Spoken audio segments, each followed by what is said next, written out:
Magandang araw po. Atin pong i-analyze ang 9 games na naging laro ni Grandmaster Oliver Barbosa sa nakaraang Labor Day Invitational 2024 na naganap noong August 30, 2024 hanggang September 3, 2024 sa New York City. Before ang ginamit niya ng openings and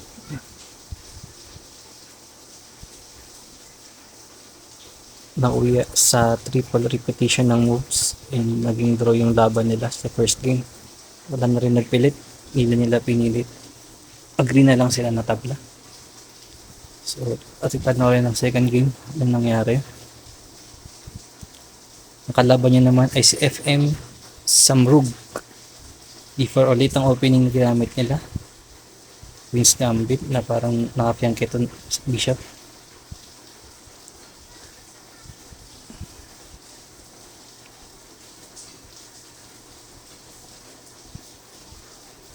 Equal pa sa ngayon, wala pa namang advantage. Nag-sacrifice ng Bishop, kinapture, and then check ulit. Parang itatabla ba? Hindi. So yun, mulan yung kabayo. Medyo magulo na, marami nang nakapin.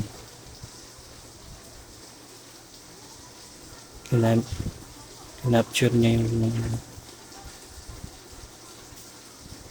so ang labas ang nangyari is ilang pesa yung kapalit ng queen.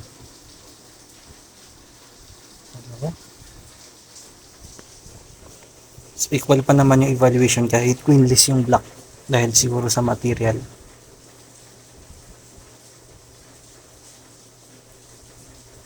And pawns solid naman, equal pa yung position.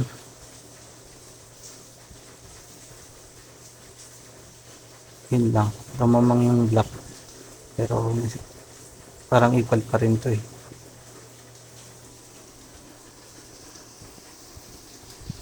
Nagtago lang yung white yung capture. So ang lalaban niya ng white yung pawn niya eh. Meron siyang tatlong pass pawn magkabilaan. So paano niya ito magagapang na ma-promote.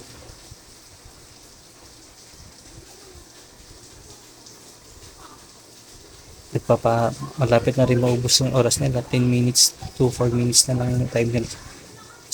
Napakahirap na endgame ito. Paano mo itutulak yung mga pawns? Isang queen versus 3 pieces, 3 minor pieces. Yan, equal pa rin to as long as walang magkakamali. Pero sa ganitong oras na nagkaka-panic time na hindi na rin minsan nakukuha yung mga tamang tira. Tumamang na yung white dito na konti. And seconds to play na lang. May increment naman yung time nila dito. 30 seconds per move ata yung increase nila. Hindi na uubos yung oras. Pero lamang si Oliver purpose ng time. And dito biglang naubusan ng time ata yung block. Nanalo si Grandmaster Oliver.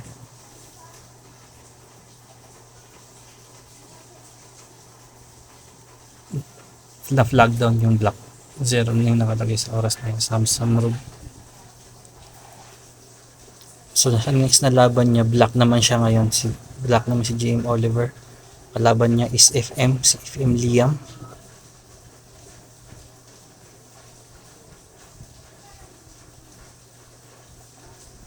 Roy Lopez opening, ginamit nila. Hook line pa rin naman to.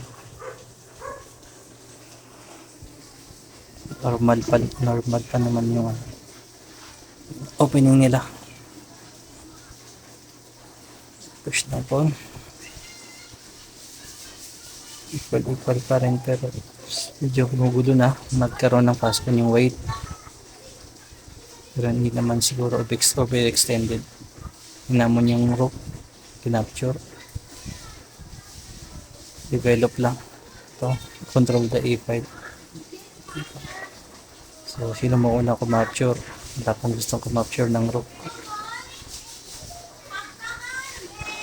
Pagawan ng file. Hindi ka, kinapture ng white yung rook ng black. Check.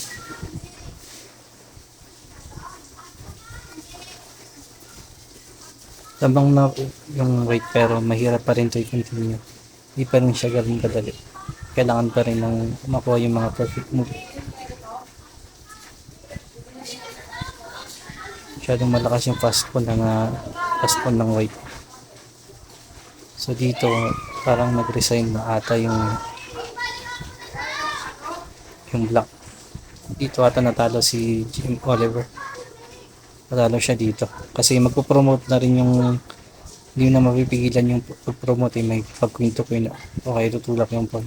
And there's no way to stop the pawn. So ayan, ni-resign na rin. Place na rin yung position. Ito naman sa evaluation bar na alaman naman lang yun.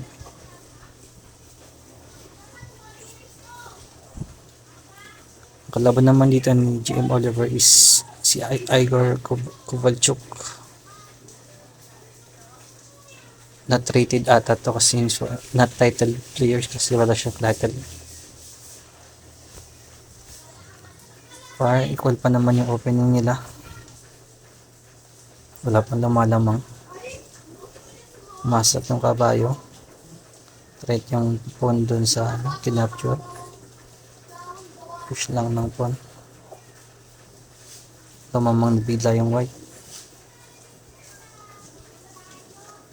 Yun lang. Mali daw yun din naging equal there. Pero blunder din yung black kaya balik ulit yung lamang. So napakalakas ng pass pawn ng center pawn ng white. Yun lang. But naging equal.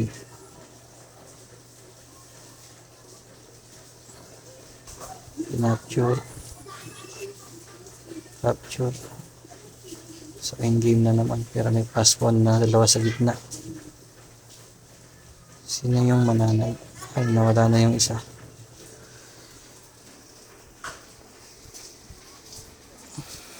Two minor pieces sa isang rook pero may pass pawn naman eh. So lamang dito yung black.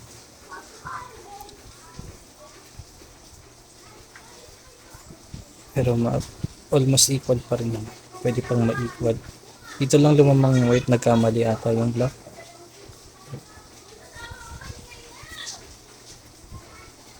Kinapture na wala na yung pass pawn eh. Duminis na yung board. Nawala na yung panggulo niya na pass pawn. So lamang na dito yung rook. Dahil yung knight din ng black is trap eh. Yung isang knight niya. Hindi niya rin makalabas. Ayan, nakalabas na yung knight. Kaso, malapit na yung pass pawn ng white eh. Naitutulak niya na nakakapag-advance na.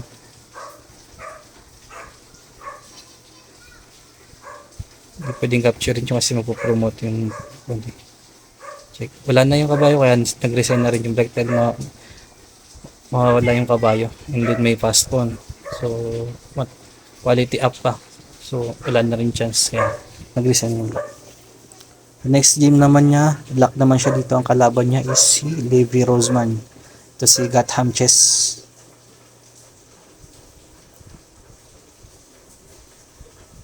Ang gulo ng center game. Yun lang. Masyado naghangad na control sa gitna. Nag-advance masyado. Makapasok yung kabayo. And then, lakas ng check muna bago hindi pa muna binawi. Then, saka binawi. Queen to queen capture. Masok yung kabayo which is mali rin daw. Castle.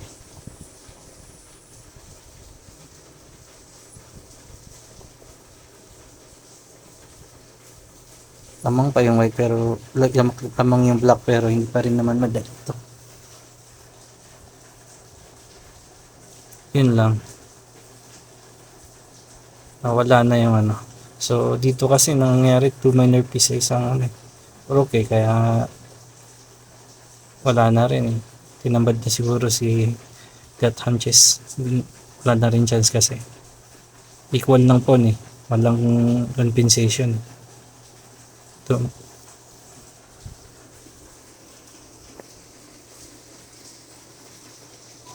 Next na kalaban niya naman dito si GM na GM Jurabek. So far siya pa lang yung talo ni GM Oliver eh. And the rest panalo or tabla. Maganda yung pinapakita niya pa.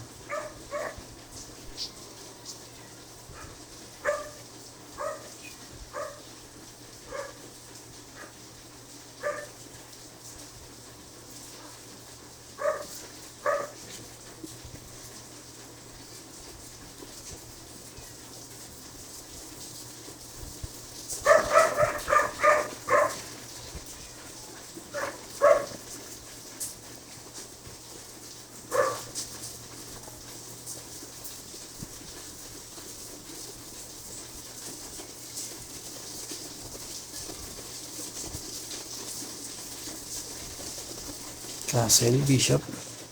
Hindi pa nagka-castle yung black. Ang tapang ah.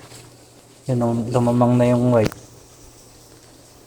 Usually, nagka-castle ka dapat early.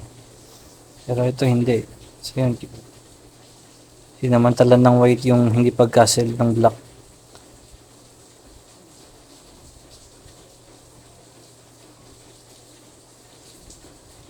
Underdeveloped din yung black. Hindi pa nakakalabas yung mga rook niya. Samantalang yung white almost lahat nakalabas na yung minor pieces. Kaya pero yung equal na. Hanggang dito nagtabla ata sila dito. Or yung move pa nila. Hindi sila nagtabla. Napture pa. And naman yung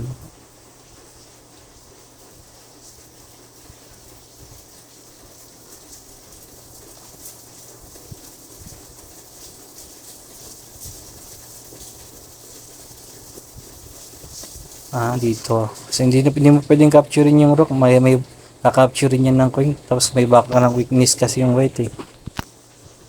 Pagka nagka-exchanges naman, tamang yung black.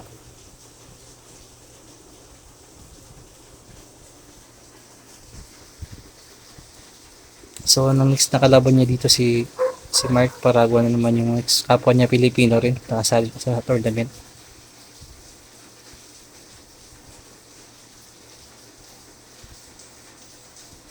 Develop lang sila. Nag-castle na yung white. Develop ng muro. Capture. And then pasingaw lang.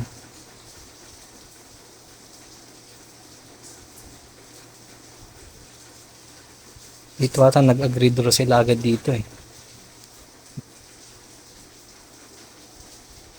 Ito naman ang kalaban niya si Kieron Griffith. International Master din yung kalaban niya. So hindi nag-castle yung ano.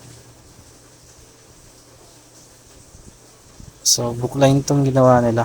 It's a draw kasi bawal magpilit dito dahil mawawalan ikaw yung maagribado pa.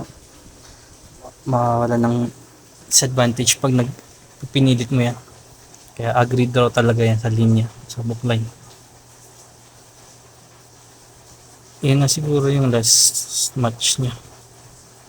Ito yung naging resulto. Isa lang yung talo niya. Ang ganda ng performance ni GM Oliver Barbosa.